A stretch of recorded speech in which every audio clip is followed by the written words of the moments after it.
Footage আপনাদের দেখাবো।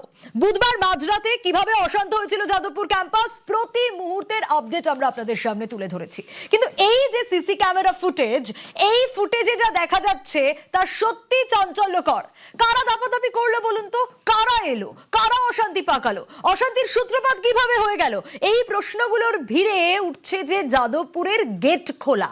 দেখুন, গেট খুলে দেওয়া হলো ভিতর থেকে, এবং হ্যাঁ, তারপরে এই মব ভেতরে প্রবেশ করলো। কিন্তু এই গেট কার পারমিশনে খোলা হলো? কে খুললো? কেন খুললো? এই প্রশ্নগুলো বারবার করে উঠে আসছে বুধবার মাঝরাতে যাদবপুর ক্যাম্পাস অশান্ত হওয়ার ঘটনায়। হ্যাঁ, প্রশ্ন উঠে আসছে যে কারা দাপাদাপি করতে এলো যাদবপুরে। ভেতর থেকে গেট খোলার অভিযোগ উঠে আসছে, এবং যা সিসি ক্যামেরা ফুটেজেও দেখা যাচ্ছে। এবং ঠিক কি অভিযোগ, কার নির্দেশে গেট খোলা হলো, আরো বিস্তারিত এই বিষয়ে জানাতে পারবে প্রীতি, রয়েছে আমার সঙ্গে। প্রীতি, সিসিটিভি ফুটেজে দাপাদাপির ছবি পরিষ্কার দেখা যাচ্ছে, ভিতর থেকে গেট খুলে দেওয়া হলো। কারা এলো দাপাদাপি করতে, এ প্রশ্ন যেরকম উঠছে ঠিক সেরকমই প্রশ্ন উঠছে, এই গেটটা খোলা হলো কার নির্দেশে?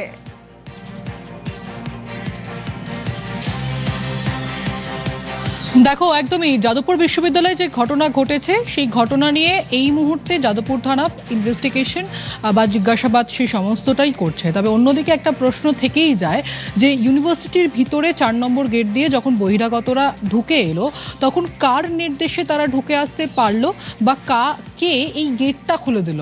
ঠিক এহেন পরিস্থিতিতে নিউজ 18 বাংলার কাছে সিসিটিভি ফুটেজ এসে পৌঁছায়। সেখানে কিন্তু স্পষ্টত বোঝা যাচ্ছে যে এই 12টা 30 থেকে মূলত এই যে গন্ডগোল, সেই গন্ডগোল শুরু হয়। এবং সিসিটিভি ফুটেজে যেহেতু 19 তারিখ রাত্রিবেলা 12টার পর, সেহেতু 20 তারিখ সেটা স্পষ্ট বোঝা যাচ্ছে।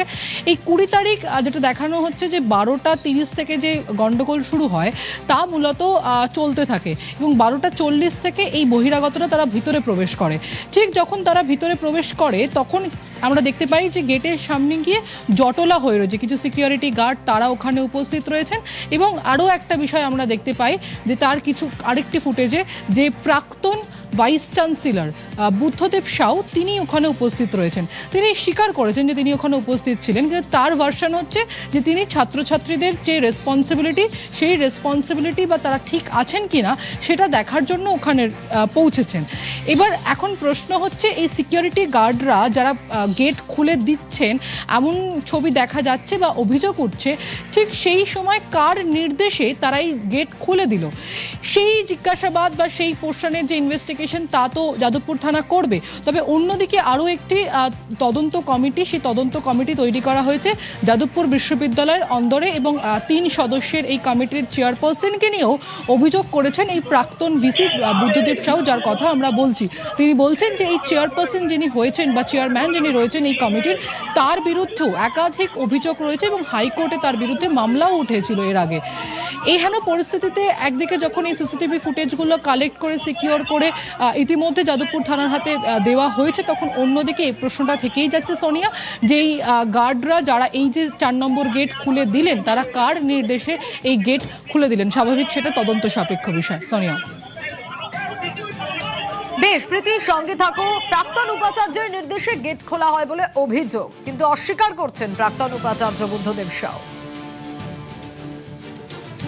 অভিযোগ করতে শুরু করেছে যে আপনার কথা বলার পরই এবং আপনার উপস্থিতি থাকার পরই সিকিউরিটি গার্ডরা ওই গেট ভিতর থেকে খুলে দেন। একদল শিক্ষক মনে করে যে যখন ছাত্ররা মার খায় তাহলে সামলাতে না যাওয়াটাই উচিত। তার মানে আসলে ওই শিক্ষক বা যারা সুধীজন বলে এটা ভাবছেন যে আমাকে সিসিটিভিতে দেখা মানেই আমি হচ্ছে গিয়ে কি সেই মানে ভ্যান্ডালিজমের একটা পার্ট। সত্যি তাদের চরিত্র নিয়ে আমার প্রশ্ন আছে, আর তাদের বিদ্যা বুদ্ধির দৌড় জানা আছে, সেটা বোধহয় পার্টির তলায় ঢুকে গেছে। তারা শিক্ষক হওয়ার অযোগ্য বলে মনে করি। আজকের যদি ভাবুন তো, তার ছেলে যদি থাকতো, মার খেত, তাহলে কি তখন বুদ্ধদেব সাউ যদি বাড়িতে বসে চুপ করে তার ছেলেকে মরতে দিত, তাহলে তার ভালো লাগতো?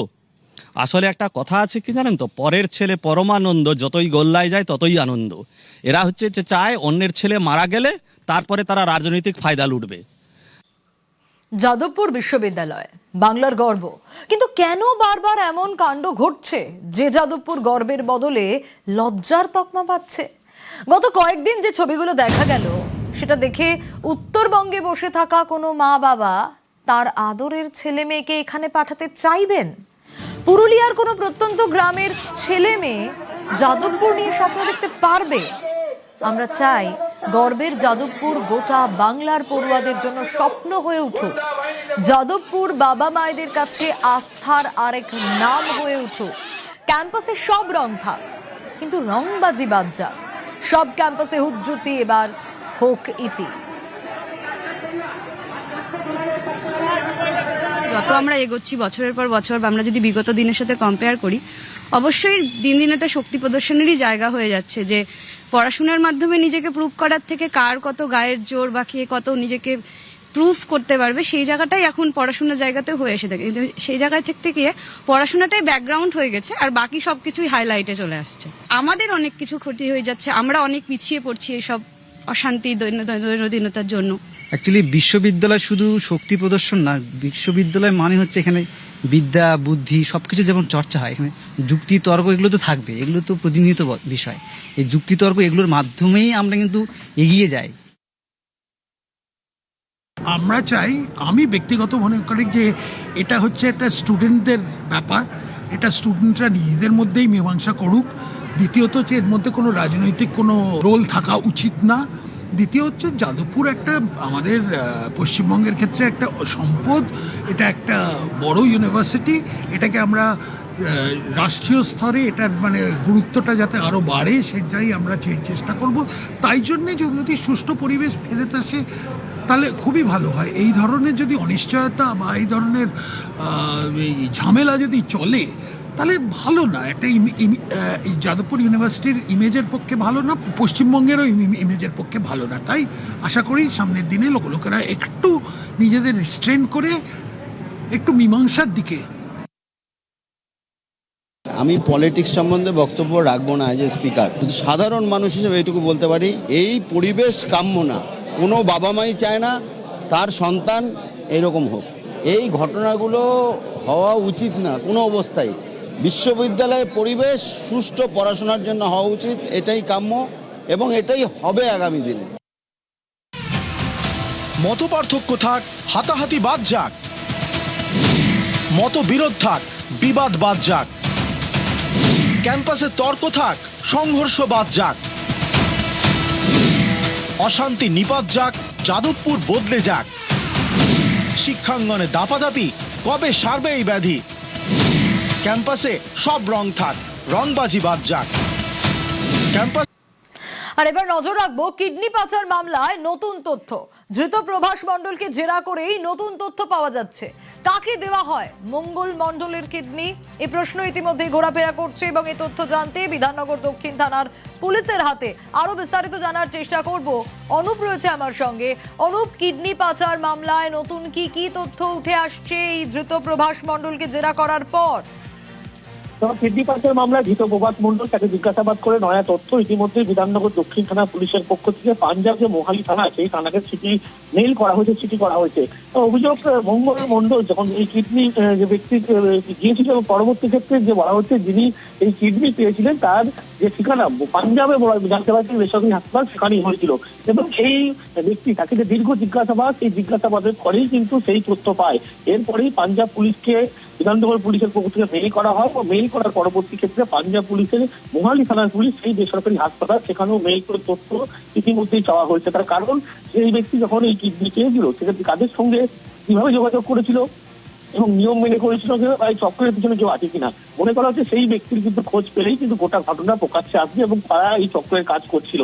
ইতিমধ্যেই বিধাননগর পুলিশের পক্ষ থেকে মেইল করা হয়েছে পাঞ্জাব পুলিশকে এবং মোহালি থানার পুলিশের পক্ষ থেকে গোটা ঘটনা ইতিমধ্যেই মেইল করে পাল্টা মেইল করে কর্তৃপক্ষ তাদেরকে যে এই মেইল তথ্য দেখিয়ে পাঠানো হয়েছে এবং গোটা যে ঘটনা ঘটেছিল সেই পরিপ্রেক্ষিতে প্রভাস মণ্ডল তাকে জিজ্ঞাসাবাদ করেই এই নতুন তথ্য পাচ্ছে এবং এই তথ্য পাওয়ার পরেই বিধাননগর পুলিশের পক্ষ থেকে পুলিশের একটি টিম তারা কিন্তু পাঞ্জাব পরবর্তী ক্ষেত্রে যাবেন, এমনটাই জানতে পারা যাচ্ছে।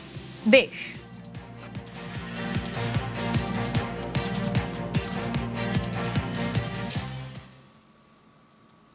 নিশ্চিত মৃত্যুর দিকে এগোচ্ছিল ঢাকার রাকেশ সরকার।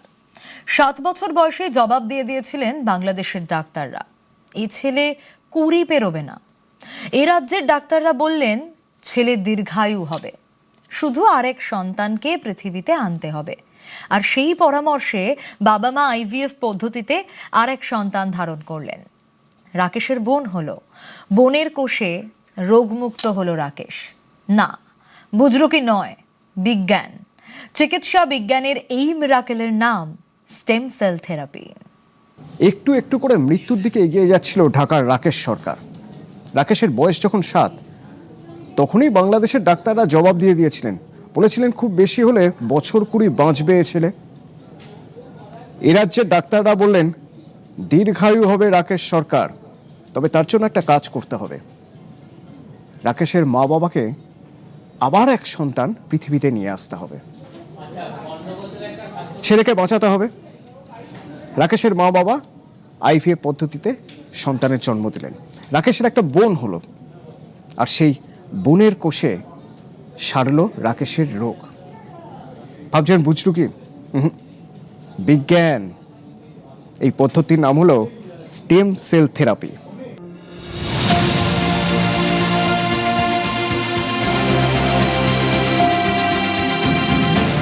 চিকিৎসা বিজ্ঞান এগিয়ে চলার সঙ্গে সঙ্গে বহু কঠিন রোগের বিরুদ্ধে লড়াই করার সাহস পাচ্ছেন রোগীরা। সাম্প্রতিককালে বিভিন্ন দুরারোগ্য ব্যাধির চিকিৎসায় যে ধরনের পদ্ধতির কথা খুব বেশি শোনা যাচ্ছে, তার মধ্যে অন্যতম হল স্টেম সেল থেরাপি। সেই স্টেম সেলের বন্ধনেই বাঁচল জীবন।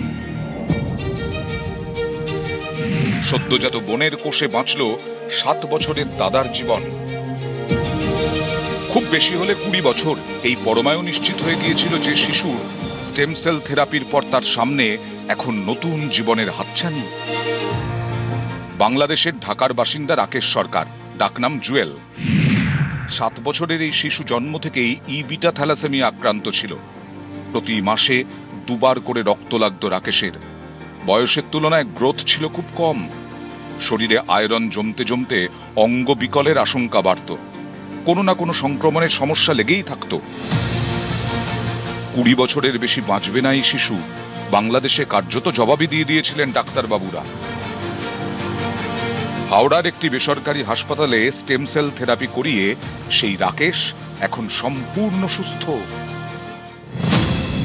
কোন চিকিৎসায় অসম্ভবকে সম্ভব করলেন চিকিৎসকরা? ঢাকার দম্পতিকে আইভিএফ পদ্ধতিতে দ্বিতীয় সন্তান নেওয়ার পরামর্শ দেওয়া হয়। আইভিএফ পদ্ধতিতে একটি মেয়ে হয় ওই দম্পতির। স্নিগ্ধা সরকার নামের ওই শিশুকন্যার বয়স এখনো 1 বছরও হয়নি।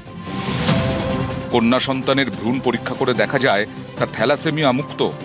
দাদার সঙ্গে জিনগত মিলও রয়েছে। রাকেশের সদ্যজাত বোনের থেকে নাভির কর্ড ব্লাড বা স্টেম সেল সংগ্রহ করা হয়, আর বাবার থেকে নেওয়া হয় হ্যাপ্লো কর্ড ব্লাড। বোন ও বাবার শরীর থেকে ব্লাড স্টেম সেল নিয়ে তা গ্রহীতার শরীরে প্রতিস্থাপন করা হয়।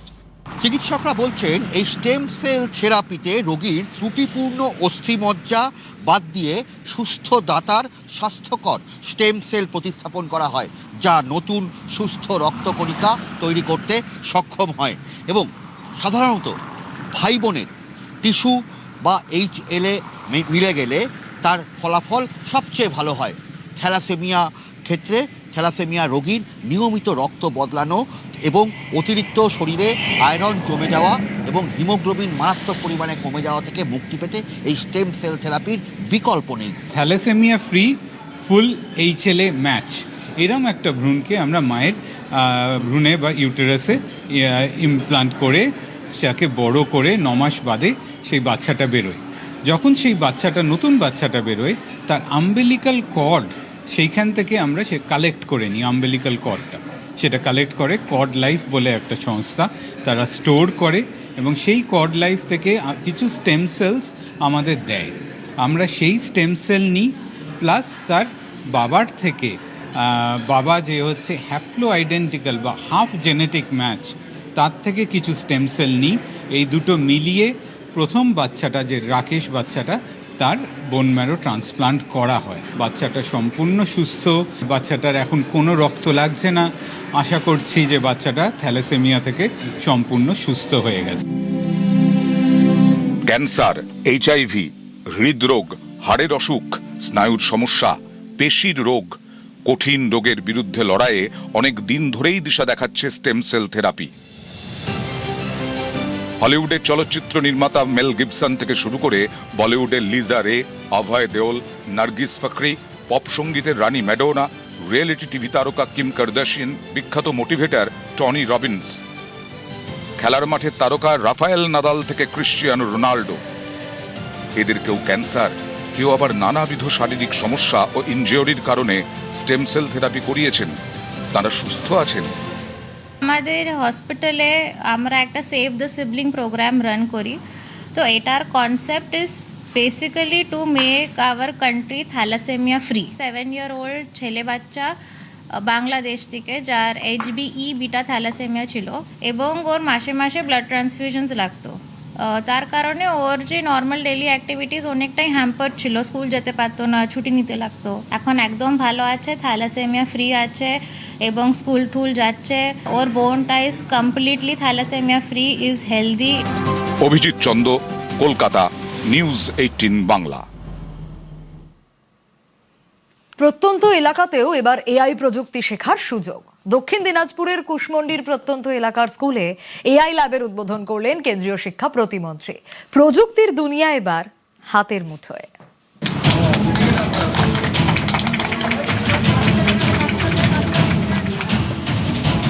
শিক্ষা স্তরকে সকল দিকে পরিপূর্ণ করে তুলতে হবে, গোড়া থেকেই বিজ্ঞান ধরাইয়া দেওয়া দরকার। সেই কবে রবীন্দ্রনাথ ঠাকুর তার বিশ্ব পরিচয় গ্রন্থে লিখে গেছেন এ কথা। অথচ স্বাধীনতার 8 দশকে পৌঁছে বিজ্ঞানের আকাশে ইচ্ছেডানা মিলবার সুযোগ পেল দক্ষিণ দিনাজপুরের কুশমন্ডি ব্লকের মানিকোর উচ্চ বিদ্যালয়ের পড়ুয়ারা। কৃত্রিম বুদ্ধিমত্তা সম্পন্ন ল্যাব বা এআই ল্যাব পৌঁছে গেল বাংলার প্রত্যন্ত এলাকার এই স্কুলে। দক্ষিণ দিনাজপুরের কুশমন্ডি থেকে আরো 10 কিলোমিটার ভিতরে মানিকোর উচ্চ বিদ্যালয়। প্রান্তিক স্কুল, গ্রামীণ অঞ্চলের স্কুল, যাতে এই অঞ্চলে এটা একটা হাব হিসেবে তৈরি হোক এবং এটাকে কেন্দ্র করে অন্যান্য স্কুল থেকেও ছাত্রছাত্রীরা এসে এআই সম্পর্কে প্রাথমিক ধারণা, এআইটা কি সেই বিষয়ে প্রাথমিক ধারণা তারা যেন লাভ করতে পারে। শহর থেকে অনেক দূরে স্কুল, সেখানে পৌঁছে গেছে এআই, কিন্তু যারা শেখাবেন তাদের এআই প্রশিক্ষণ কারা দেবেন? এখানে যারা ফিজিক্সের মাস্টারমশাই আছেন বা কম্পিউটার শেখানোর জন্য যদি কোনো মাস্টারমশাই থাকে আমাদের মধ্যে থাকে, তাহলে তাদেরকে ট্রেনিংয়ের মাধ্যমে আমরা এখানে তাকে এই এআই ল্যাবের ক্ষেত্রে ব্যবহার করা যেতে পারে। কারণ গঙ্গারামপুরে আমরা এরকম একটা এআই ল্যাব করেছি, বালুরঘাটে এরকম এআই ল্যাব হয়েছে। তো সেখানে গিয়ে একবার যদি হাতে কলমে তারা প্রশিক্ষণ নিয়ে আসে 7-8 দিনের জন্য, তাহলে পরে আমার মনে হয় সেটা যথেষ্ট হবে। প্রযুক্তি সদা গতিশীল, তার সঙ্গে পাল্লা দিয়ে চলতে চলতি শিক্ষাবর্ষ থেকেই স্কুল পাঠ্যক্রমে এআই শিক্ষা দেওয়ার উদ্যোগ নেওয়া হয়েছে। তেমনি কৃত্রিম বুদ্ধিমত্তার কল্যাণে বদলে যাচ্ছে ক্লাসরুম। মা বাবারাও চান তাদের সন্তান যেন এভাবেই প্রগতির দিশায় এগিয়ে যেতে পারে। সেই উদ্যোগেরই ঝলক দেখা যাচ্ছে বাংলার এক প্রত্যন্ত এলাকার স্কুলে। অনেকেই বলছেন জগদীশচন্দ্র বসু, মেঘনাথ সাহা, সত্যেন্দ্রনাথ বসু, প্রফুল্লচন্দ্র রায়ের বাংলায় গত 5 দশক ধরে যেন দরজা জানলাটাই বন্ধ করে রাখা হয়েছিল। ভরা বাম জমানায় চাকরি হারানোর ভাষ্য প্রচার করে কম্পিউটারের প্রবল বিরোধিতা এসেছিল খোদ সরকারি দলের দিক থেকে।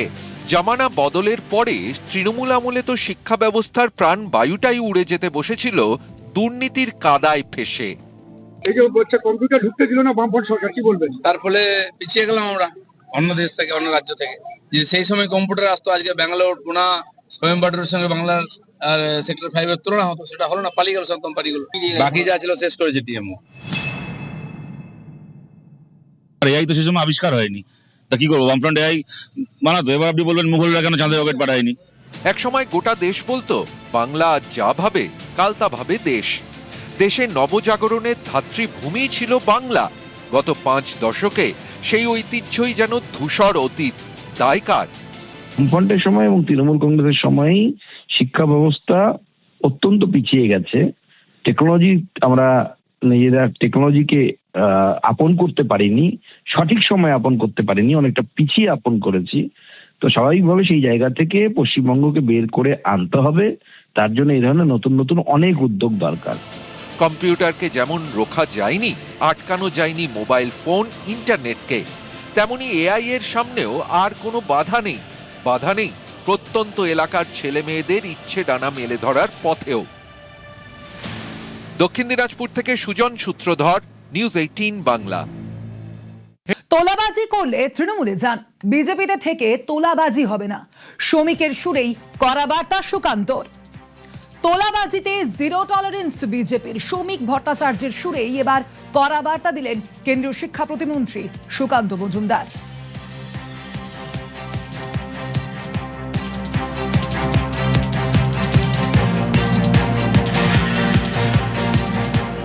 আমাদের রাজ্য সভাপতি বলেছেন প্রয়োজনে পার্টি কঠোর থেকে কঠোরতম ব্যবস্থা নেবে। বিজেপিতে পার্টি করে খাওয়ার ট্র্যাডিশন নেই, এখানে দেওয়ার জন্য আসুন, নাহলে বিজেপি ছেড়ে দিয়ে অন্য কোনো রাজনৈতিক দল করুন। যদি তোলাবাজি করে খেতে হয় তো তৃণমূল কংগ্রেস করুন না, এই তৃণমূল হোক ওই তৃণমূল হোক, কোনো একটা তৃণমূল কংগ্রেস করুন, বিজেপিতে থাকার কি হবে।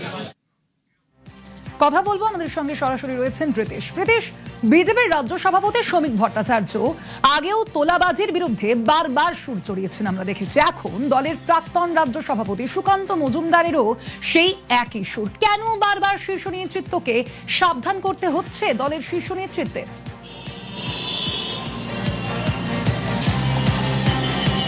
দেখো, সপ্তাহখানেক আগে কিন্তু বিজেপির যে বৈঠক হয়েছিল অর্থাৎ রাজারহাট কনভেনশন সেন্টারে, সেখানে কিন্তু উপস্থিত ছিলেন বিজেপির প্রাক্তন রাজ্য সভাপতি অর্থাৎ সুকান্ত মজুমদার, তিনি উপস্থিত ছিলেন।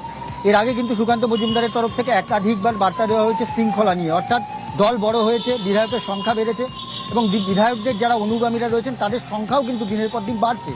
এবং এই পরিস্থিতিতে যদি দীর্ঘদিন ধরে এই কাটমানি এবং তোলাবাজির যদি অভিযোগ আসে, তাতে করে যে দল বিড়ম্বনায় পড়ছে, সেটা কিন্তু দলের যারা সাংগঠনিক নেতারা রয়েছেন বা রাজ্য সভাপতি রয়েছেন বা প্রাক্তন রাজ্য সভাপতি, সে যেই হোক না কেন, তারা কিন্তু বুঝতে পারছেন যে এতে দলের বিড়ম্বনা দিনের পর দিন বাড়ছে।